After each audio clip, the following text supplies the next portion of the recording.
কোনো বিবাহিত মানুষ যদি বিবাহিত ছেলে যদি এখানে যদি কমিটিতে থাকে নিশ্চয়ই তাদেরকে আমরা রাখবো না কমিটিতে। একই সঙ্গে বলতে চাই, বিবাহ হয় নাই কিন্তু বিবাহ ঠিক হয়ে গেছে, খাওয়া দাওয়া হয়ে গেছে, মিষ্টি মুখ হয়ে গেছে, এরকম যদি কেউ থাকে তারা কমিটি। সুজন এবং প্রকাশ তারা ছাত্রলীগকে ধরে রাখার চেষ্টা করেছে, তারা প্রচুর পরিশ্রম করেছে এবং শেষ অবধি তারা একটা সুন্দর কাউন্সিলের মাধ্যমে তারা বিদায় নিয়েছেন সসম্মানে। তাদেরকে আমরা প্রশংসা করছি, তাদেরকে আমরা চেষ্টা করেছেন একটা সুন্দর একটা কমিটি দেওয়ার জন্য, যার জন্য তারা সময়ও নিয়েছেন।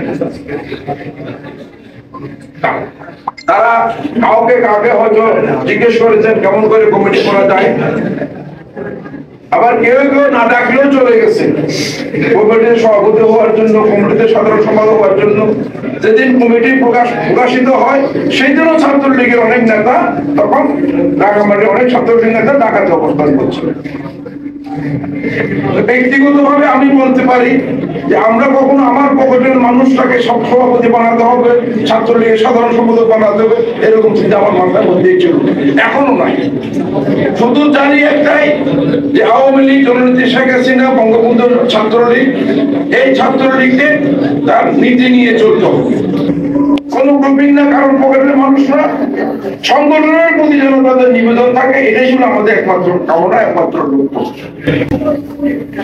রাজনীতিতে সিনিয়র জুনিয়র শব্দ বলতে নাই, বয়সের কোন সীমা নাই।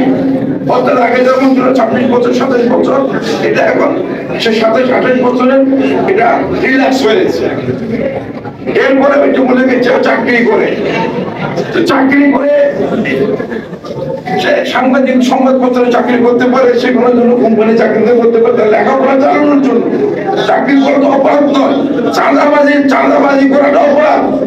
ছাত্রলীগের নেতা সে চাকরি তো করতেই পারে, সংবাদপত্রে চাকরি করতে পারে, বিবিডিসি চালাতে পারে, ক্যান্টিন চালাতে পারে, হোটেলে চাকরি করতে পারে, রেস্টুরেন্টে চাকরি করতে পারে। তার ছাত্র তার লেখাপড়ার খরচ জোগানোর জন্য আমাদের এখানে অনেকেই করে, বিদেশে তো ছাত্রছাত্রীরা প্রায়শ বিভিন্ন হোটেল রেস্টুরেন্টে চাকরি পার্ট টাইম জব করে। তো তাদের কি আমরা ছাত্র আছে বলবো না? 3 নম্বর, যদি কোনো বিবাহিত মানুষ যদি বিবাহিত ছেলে যদি এখানে যদি কমিটিতে থাকে নিশ্চয়ই তাদেরকে আমরা রাখবো না কমিটিতে। একই সঙ্গে বলতে চাই, বিবাহ হয় নাই কিন্তু বিবাহ ঠিক হয়ে গেছে, খাওয়া দাওয়া হয়ে গেছে, মিষ্টি মুখ হয়ে গেছে, এরকম যদি কেউ থাকে তারা কমিটি।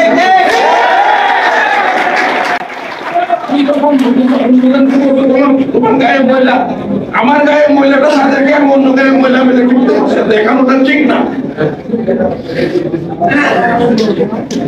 তারপরও আমরা এই যে অসন্তোষ কথাগুলো বলা হয়েছে, এই অভিযোগগুলো আমরা কেন্দ্রীয় নেতাদের সঙ্গে আমরা কথা বলার পর একটা সুন্দর সুরাহা করার দরকার বলে অব্যাহতি দিও।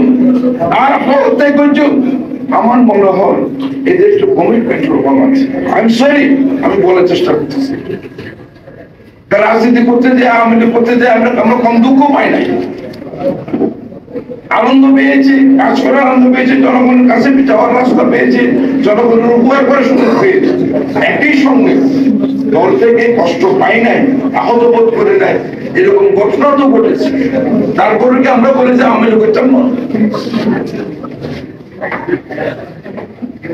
তো কাজে ছাত্রলীগের নেতা কর্মীরা ছাত্রলীগ করবে, অসন্তোষ থাকতে পারে, এই অসন্তোষ দূর করার চেষ্টা নিশ্চয়ই করা হবে। 89 জনের পদ খালি, এই পদের ভিতরে নেতৃত্ব তাদেরকে মনে করবেন যে এদেরকে দরকার আছে, তাদেরকে তারা নিতে পারেন এবং নিয়ে কমিটি অন্তর্ভুক্ত করার জন্য তারা ছাত্রলীগকে কেন্দ্রীয় কমিটির কাছে পাঠাবেন। কেন্দ্রীয় কমিটির সঙ্গে কথাবার্তা বলে নিয়ে এটাকে আরো যে 89 জনকে তারা কমিটিতে অন্তর্ভুক্ত করতে পারে।